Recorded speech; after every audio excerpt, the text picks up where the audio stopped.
Health টিপসে আপনাদের সবাইকে স্বাগতম জানাচ্ছি। আমাদের আজকের আলোচনার বিষয়, কন্ডোম ছাড়া সেক্স করার পর প্রস্রাব করলে কি সেটা নিরাপদ সঙ্গম হয়? প্রশ্ন, সাধারণত সবসময় আমি কন্ডোম দিয়ে সেক্স করি, কিন্তু মাঝে মাঝে কন্ডোম ছাড়া সেক্স করতে মন চায়, তখন কন্ডোম ছাড়াই সেক্স করি এবং সেক্স করার পরপরই প্রস্রাব করি। যদিও একটু সময় লাগে, তবুও প্রস্রাব করি। এতে কি সবকিছু নিরাপদ যৌন সঙ্গম হয়?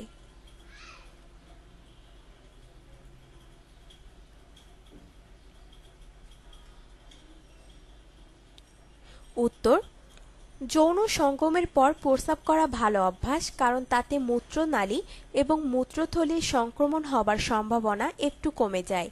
কিন্তু তাই বলে কন্ডোম ছাড়া সেক্স করার পর প্রস্রাব করলে সেটা নিরাপদ যৌন সঙ্গম হয় না।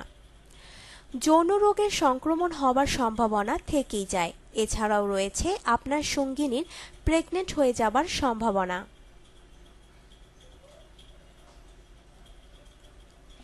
সেক্স করার পর প্রস্রাব করলে যৌন রোগ বা প্রেগনেন্ট হবার চান্স কমে না।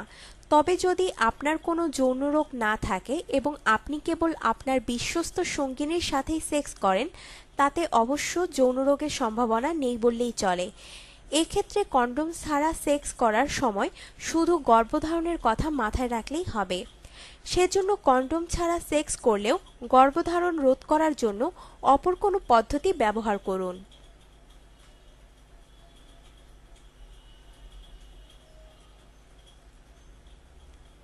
আপনার জীবনকে আনন্দময় করে তুলতে এবং বিভিন্ন স্বাস্থ্য টিপস ও পরামর্শ পেতে আমাদের চ্যানেল সাবস্ক্রাইব, লাইক ও শেয়ার করবেন। ধন্যবাদ।